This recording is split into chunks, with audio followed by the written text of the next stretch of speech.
بسم اللہ الرحمن الرحیم الحمدللہ۔ آج ہماری تلاوت کا آغاز 9ویں پارے کے آخری پاؤ سورہ انفال۔ انفال مال غنیمت۔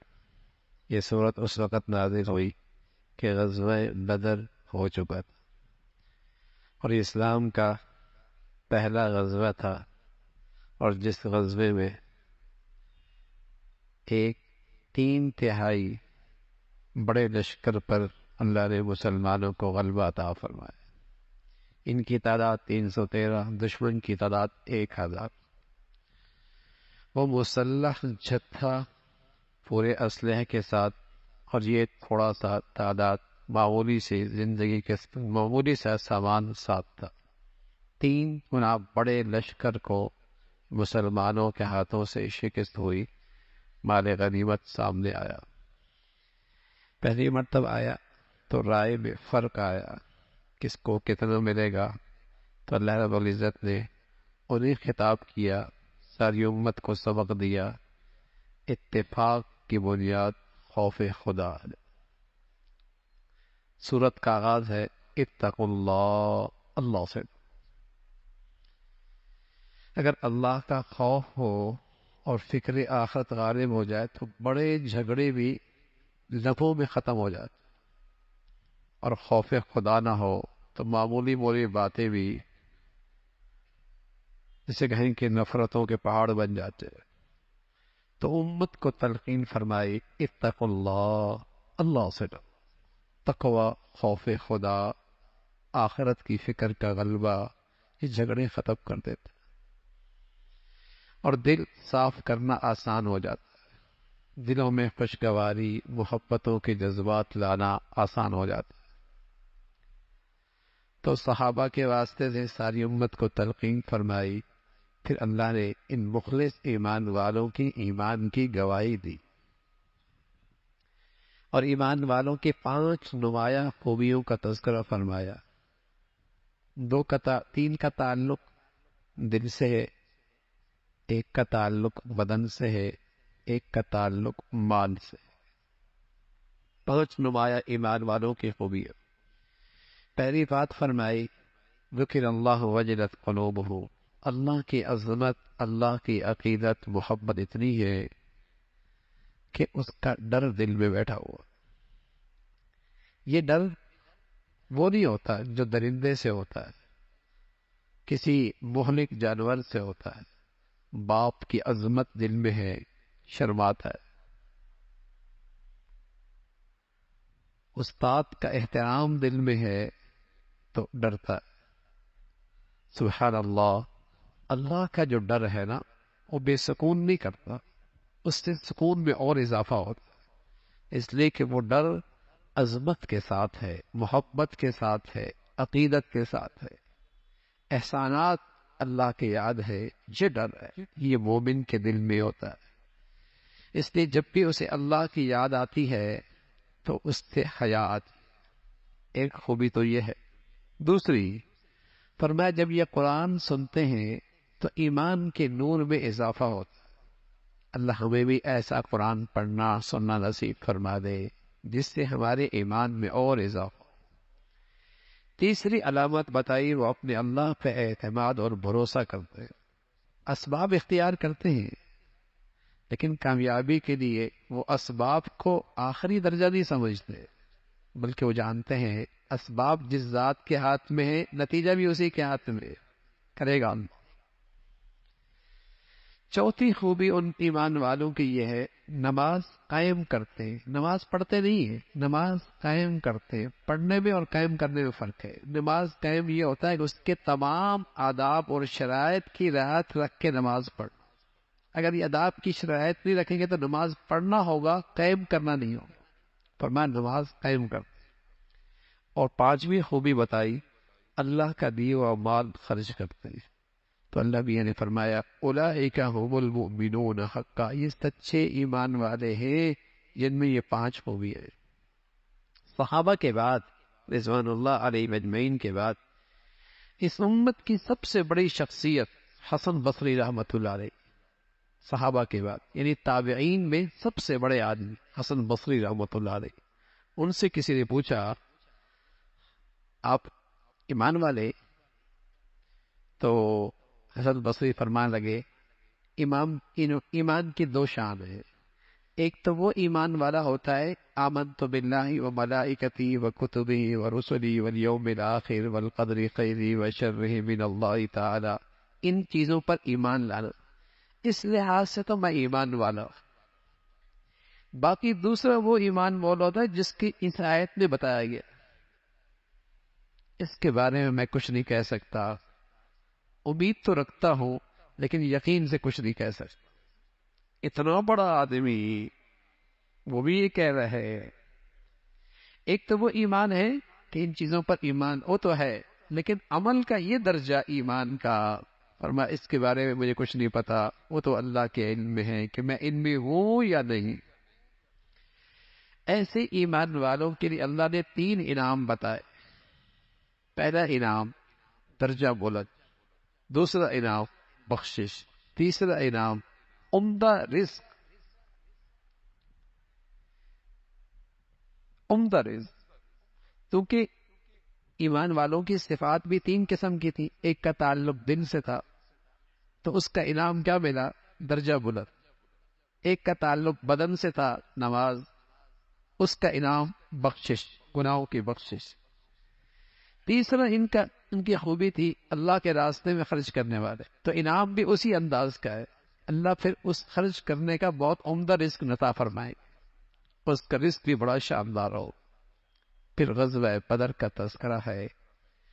مسلمان ایک چھوٹے سے قافلے کے لیے گئے تھے ابو سفیان کے، وہ ان کی تجارتی قافلہ تھا اور جس پر ان کی پوری مکہ کی تجارت تھی، ان کو کمزور کرنے کے لیے مسلمانوں کا ایک چھوٹا سا جسے کہیں گے جماعت گئی حضور علیہ الصلوۃ والسلام کی قیادت میں۔ لیکن جب ابو جہل کو پتہ لگا کہ مسلمان راستے میں ہیں تو اس نے ایک پورا 1000 کا لشکر تیار کر کے حملہ کرنے کے لیے بدر کی طرف آیا۔ تو اس موقع پہ مسلمانوں میں آپس میں رائے ہوئی کہ ان سے لڑنا چاہیے یا واپس جانا چاہیے۔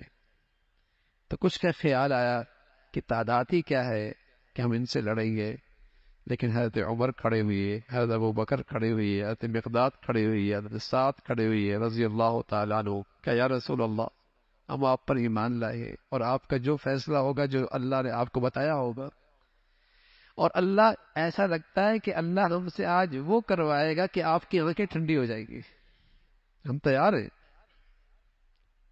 3 گنے بڑے لشکر کا مقابلہ کرنے کے لیے، اور نہتے سامنے سے مسلح فوج کا تیار ہے۔ ادھر حضور علیہ الصلوۃ والسلام نے جب بدر کے میدان پر پہنچے تو آپ کے لیے ایک چھوٹا سا بیٹھنے کی جگہ بنا دی گئی، وہاں کچھ صحابی آپ کے ساتھ ابو بکر رضی اللہ تعالیٰ عنہ ساتھ تھے، آپ نے رات بھر عبادت میں گزاری اور اللہ کے سامنے ہاتھ پھیلا دیے۔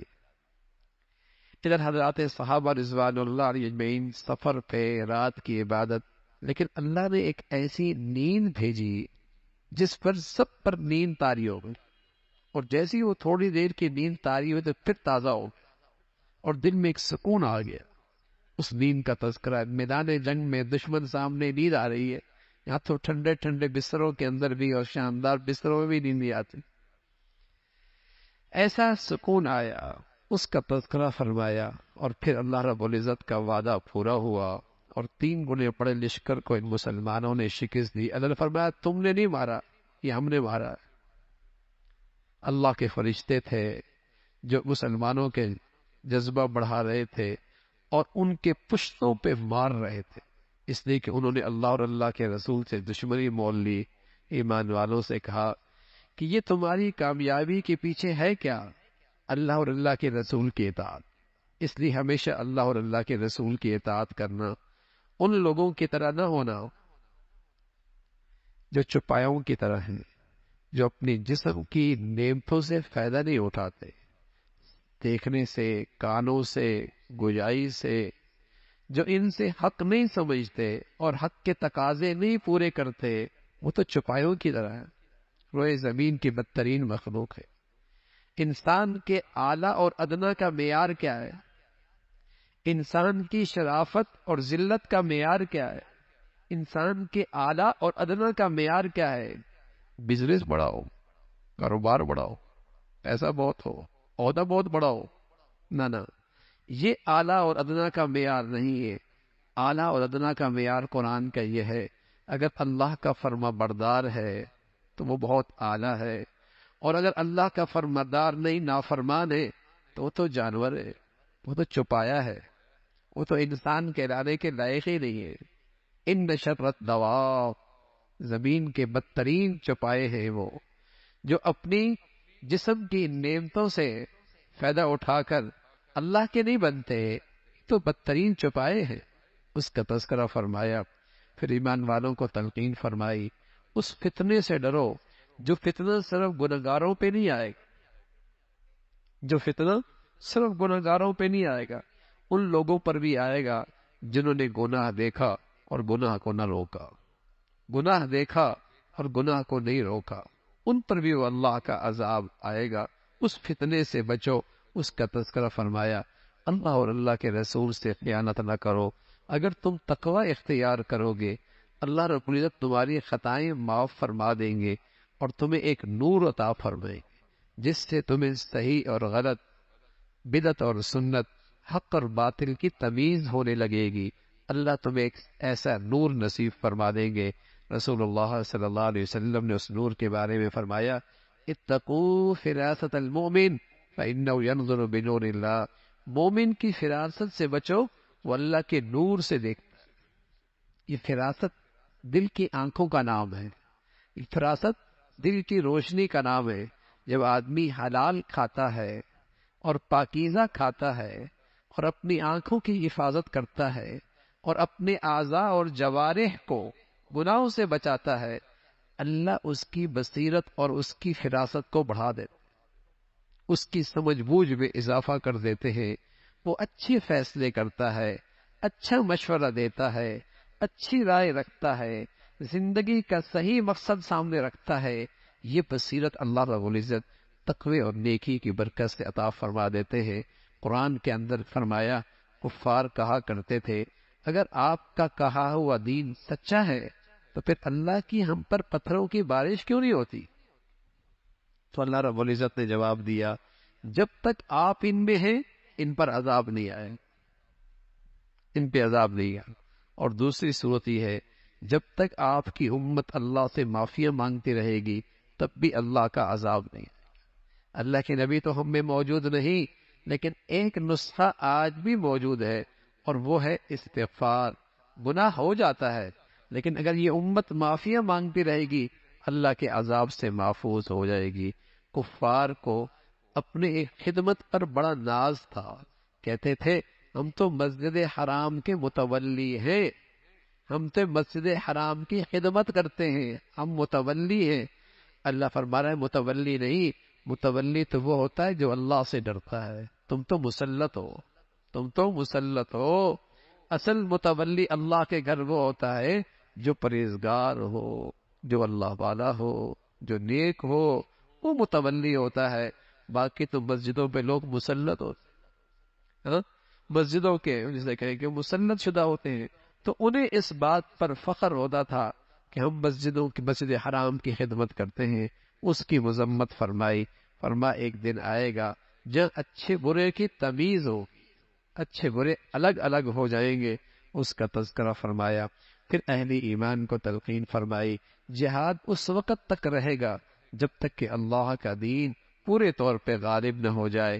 مال غنیمت کی تقسیم کا طریقہ بتایا، اور پھر غزوہ بدر میں اللہ کے نبی صلی اللہ علیہ وسلم کس طرح اپنے ساتھیوں کو میدان میں بٹھا رہے تھے اور مورچوں پہ بٹھا رہے تھے اور میدان کے لیے تیار کر رہے تھے، اس نقشے کا ذکر فرمایا۔ ان کی نظر میں تم تھوڑے لگ رہے تھے اور تمہاری نظر میں وہ تھوڑے لگ رہے تھے۔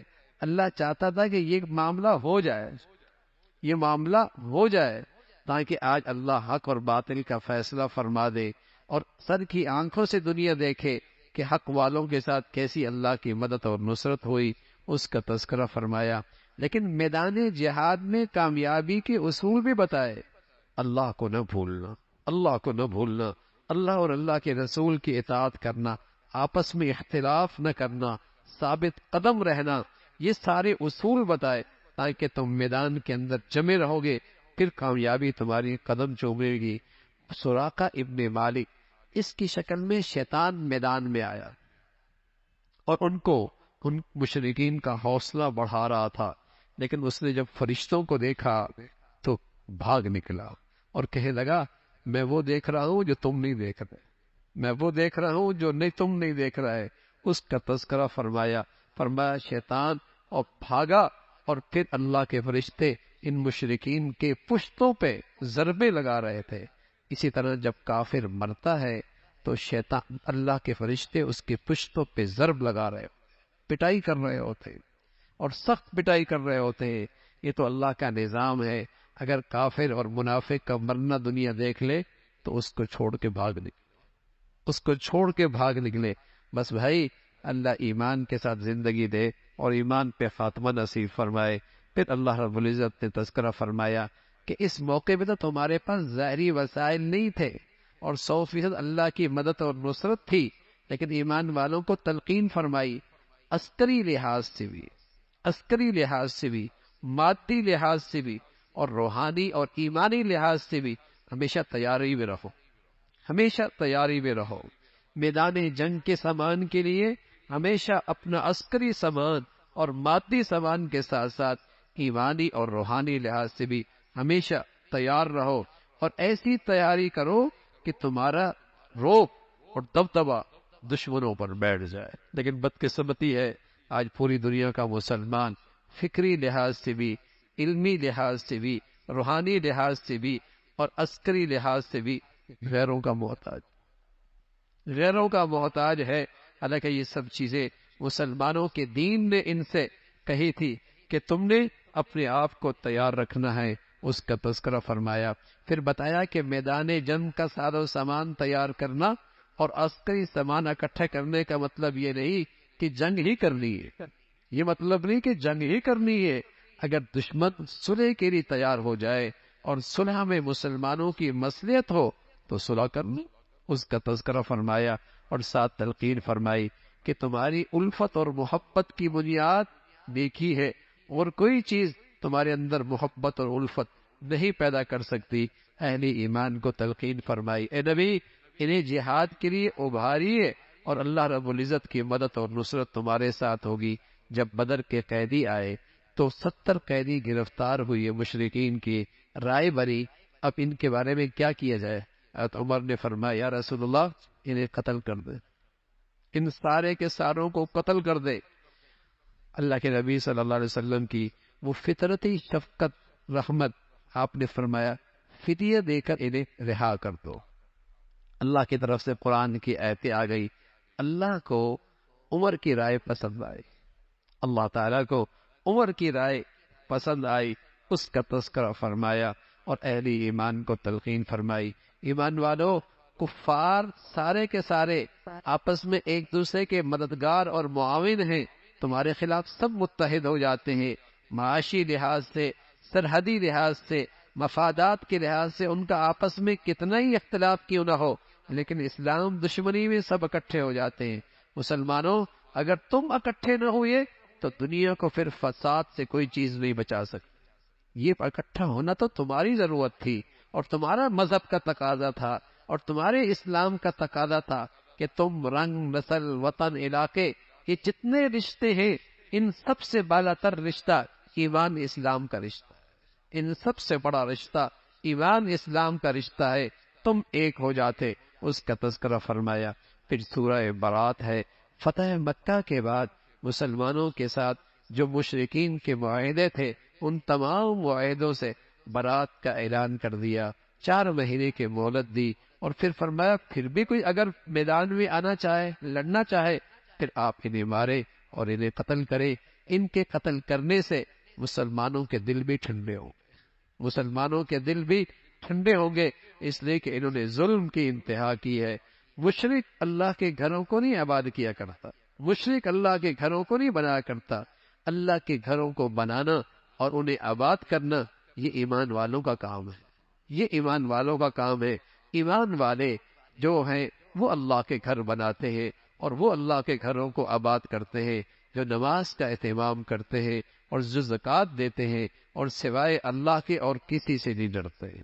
تو اللہ کے گھروں کو بنانا اور آباد کرنا یہ ایمان کی نشانی، یہ ایمان کی نشانی ہے۔ کفار فخر کیا کرتے تھے کہ ہم حاجیوں کی بڑی خدمت کرتے ہیں اور ہم ان کے لیے سبیلیں لگاتے ہیں، دودھ کی، ستو کی، پانی کی۔ فرمایا ٹھیک ہے، لیکن یہ سب چیزیں ایمان کے برابر نہیں ہو سکتی، اللہ کے راستے میں جان کی بازی لگانے کے برابر نہیں ہو سکتی۔ اصل قیمت ایمان ہے اور اللہ کے لیے سب کچھ قربان کر دینا ہے، تم اس کے برابر نہیں ہو سکتے۔ پھر ایمان والوں کو تلقین فرمائی کہ دیکھو تمہارے سارے نسبی رشتے اور وطنی رشتے سب ٹھیک ہیں، لیکن ان سب سے بڑا رشتہ ایمان اسلام کا رشتہ ہے، اور صحت مند ایمان کی نشانی یہ ہے کہ دنیا کی ہر چیز سے زیادہ تمہارے دل میں اللہ اور اللہ کے رسول کی محبت ہو۔ صحت مند ایمان کی نشانی یہ ہے دنیا کی ہر چیز سے زیادہ تمہارے دلوں میں اللہ اور اللہ کے رسول کی مدد ہو۔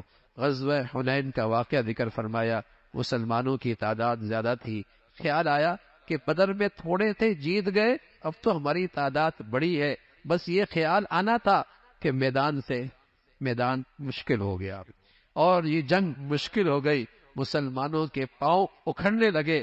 پھر اللہ کی مدد اور نصرت آئی جب انہیں اپنی غلطی کا احساس ہوا کہ آج نظر اپنی تعداد پہ پڑی، اللہ کی مدد اور نصرت سے نظر ہٹی تو پاؤں میدان سے اکھڑنے لگے۔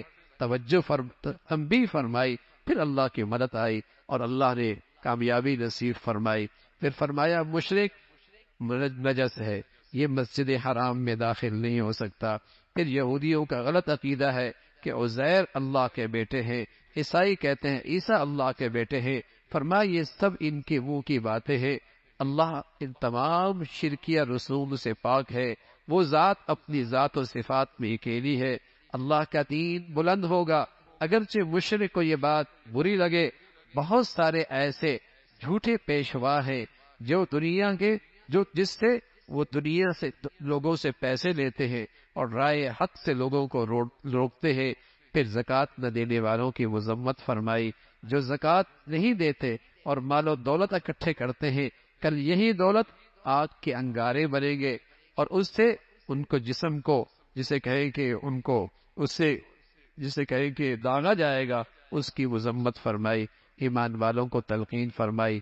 غزوہ تبوک ایک بڑا مشکل غزوہ تھا، رومیوں کے ساتھ جنگ تھی، بہت بڑی طاقت تھی، مسلمان نہتے تھے، اور اس موقع پہ یہ جہاد کا موقع اور جنگ کا موقع آیا جب مسلمانوں کی فصلیں کھجور تیار تھی، جس پر پورے سال کا گزارا ہوا کرتا تھا، لیکن اللہ کے راستے میں نکلنے کی تلقین فرمائی، پیغام آ گیا اور مسلمانوں کو فرمایا اللہ تمہاری مدد اور نصرت فرمائیں گے۔ جیسے ہجرت کے موقع پہ حضور علیہ السلام کے ساتھ حضرت صدیق اکبر تھے رضی اللہ تعالیٰ عنہ، کس طرح دشمنوں کے درمیان اللہ نے ان کی حفاظت فرمائی، اس کا تذکرہ فرمایا۔ پھر اس غزوے میں منافقین نے جس انداز سے مسلمانوں کو پریشان کیا اور ستایا، ان کی مذمت فرمائی۔ فرمایا یہ بہانے بناتے ہیں اور جان بچانے کی فکر کرتے ہیں، اگر یہ ساتھ چلی بھی جاتے تو سوائے شرارتوں کے ان کا اور کچھ کام نہیں تھا، ان کا خرچ کرنا اللہ کے ہاں قابل قبول نہیں ہے۔ پھر صدقہ خیرات کے مستحقین کی ایک فہرست ذکر فرمائی اور اس کا تذکرہ فرمایا، یہ ہے اللہ کے راستے میں خرچ کرنے والوں کے مصارف، اور منافقین کا طرز عمل فرمایا کہ وہ برائی کی طرف بلاتے ہیں، اچھائی سے روکتے ہیں، اور ایمان والے مرد اور ایمان والی عورتیں ان کا وظیفہ یہ ہے کہ وہ برائیوں سے روکتے ہیں، اچھائیوں کی طرف بلاتے ہیں۔ آخرت میں ان کے لیے بلند مقام ہے، اور آخرت میں جسے کامیابی مل گئی حقیقت میں وہی سچی کامیابی ہے۔ لیکن جو شخص کفر کی حالت میں مرا، اللہ کے نبی سے فرمایا آپ ان کے لیے استغفار کریں، 70 بار بھی استغفار کریں گے اللہ ان کی بخشش نہیں فرمائے۔ منافق اور کفر کے ساتھ مرنا یہ وہ بد نصیبی ہے کہ فرمایا اے نبی آپ 70 بار بھی ان کے لیے بخشش کی دعا کریں گے، ان کے لیے دعا قبول نہیں ہوگی، اور کبھی بھی ان کی نماز جنازہ نہ پڑھائیں۔ کبھی بھی کسی منافق کی نماز جنازہ نہ پڑھائیں، اس کی طرف تلقین فرمائی اور مسلمانوں کو پیغام دیا۔ پھر اللہ کے راستے میں جو لوگ نہیں جاتے وہ منافقین، ان کا تذکرہ فرمایا، لیکن کچھ مخلص ایمان والی بھی جن کے پاس سواریاں نہیں تھے، جن کے پاس وسائل نہیں تھے اللہ کے راستے میں نکلنے کے لیے، لیکن ان کی آنکھوں سے آنسو جاری تھے، حسرت تھی ہم اس نیکی کو کیوں نہیں کر پا رہے اور اس نیکی کے اندر ہماری شرکت کیوں نہیں ہو رہی۔ اللہ رب العزت فرما رہے ان کا نہ جانا بھی عذر ہے، ان کا نہ جانا ایک عذر ہے، اور ان کی اس پر کوئی پکڑ نہیں۔ پکڑ تو ان پہ ہے جو یہ نیکی کر سکتے ہیں اور ان کے پاس تمام وسائل میسر ہیں، پھر گھر میں بیٹھی ہوئی ہے۔ اللہ رب العزت نے ان کے دلوں پہ مہر لگا دی، ان کی مذمت فرمائی ہے۔ اللہ رب العزت دین کی صحیح سمجھ نصیب فرما دے۔